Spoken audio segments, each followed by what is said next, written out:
Hello, second graders. It's time for our next read aloud. I decided to do this read aloud early instead of on Friday because this story is in your learning packet. We made copies of it and sent it home with you so that you can do your reading lesson on Thursday. But I thought it would be fun for me to read it to you so you can follow along with me. This is the true story of the Three Little Pigs. And this is by John Skieska. That's my best guess. And it's illustrated by Lane Smith. This is published by Scholastic, and I have permission from them to read it today.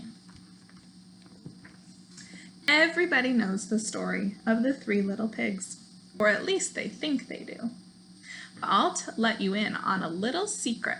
Nobody knows the real story, because nobody has ever heard my side of the story. Who do you think is talking right there? My side of the story, who could that be? I'm the wolf, Alexander T. Wolf. You can call me Al. I don't know how this whole big bad wolf thing got started, but it's all wrong. Maybe it's because of our diet. Hey, it's not my fault wolves eat cute little animals like bunnies and sheep and pigs. That's just the way we are. If cheeseburgers were cute, folks would probably think you were big and bad too.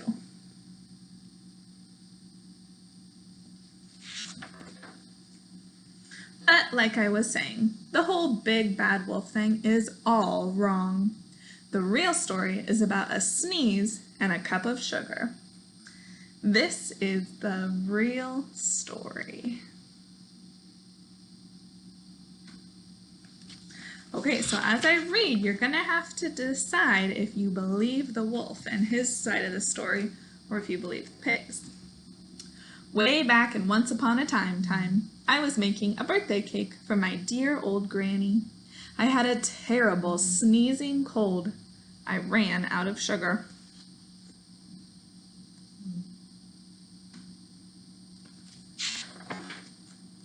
So I walked down the street to ask my neighbor for a cup of sugar. Now this neighbor was a pig, and he wasn't too bright either. He had built his whole house out of straw. Can you believe it? I mean, who in his right mind would build a house of straw?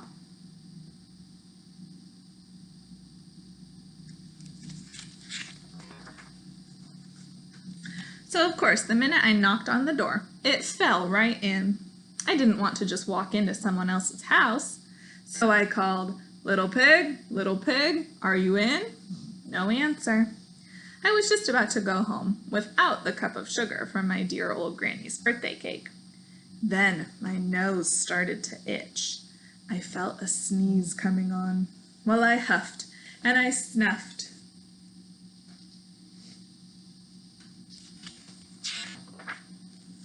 And I sneezed a great sneeze.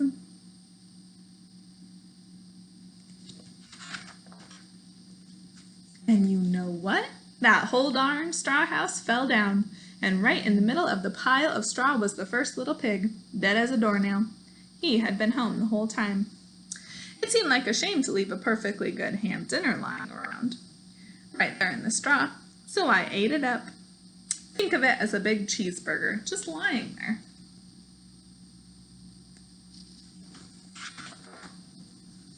I was feeling a little better, but I still didn't have my cup of sugar, so I went to the next neighbor's house. The neighbor was the first little pig's brother. He was a little smarter, but not much. He built his house out of sticks. I rang the bell on the stick house. Nobody answered. I called, Mr. Pig, are you in?" He yelled back, "Go away, wolf, you can't come in. I'm shaving the hairs on my chinny chin chin."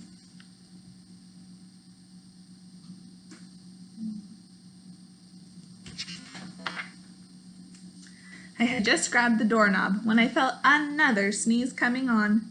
I huffed and I snuffed and I tried to cover my mouth, but I sneezed a great sneeze. And you're not going to believe it, but this guy's house fell down just like his brother's. When the dust cleared, there was the second little pig, dead as a doornail. Wolf's honor.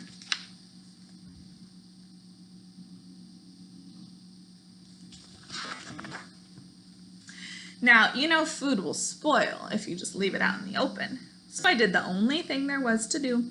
I had dinner again. Think of it as a second helping.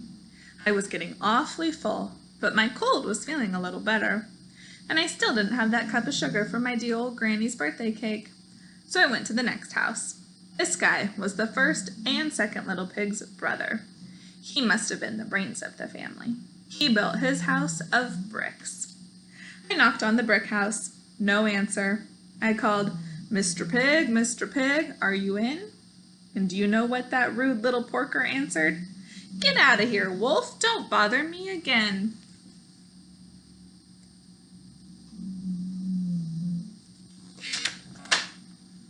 Talk about impolite. He probably had a whole sack full of sugar. And he wouldn't even give me one little cup from my dear, sweet old granny's birthday cake. What a pig! I was just about to go home and maybe make a nice birthday card instead of a cake when I felt my cold coming on. I huffed, and I snuffed, and I sneezed once again. Then the third little pig yelled, "And your old granny can sit on a pin."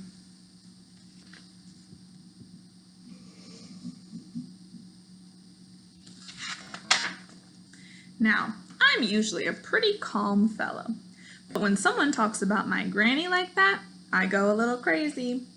When the cops drove up, of course I was trying to break down this pig's door, and the whole time I was huffing and puffing and sneezing and making a great scene.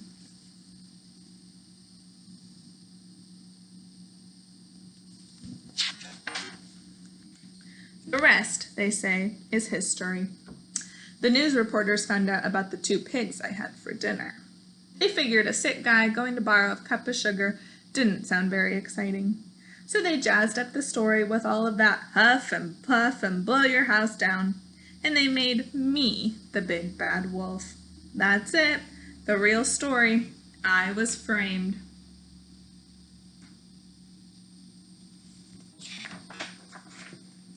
But maybe you could loan me a cup of sugar. And that's the end. T-H-E-E-N-D, the end. The end. All right, you guys, who do you believe? Do you believe the little pigs who said that the wolf really was big and bad? Do you believe the wolf and that he was just trying to make a cake? You're going to have to decide. All right, you're going to have this ready for Thursday. Make sure that you have read it and you know it, and that you read the 3 Little Pigs, and I'll see you at our reading lessons. Bye, guys.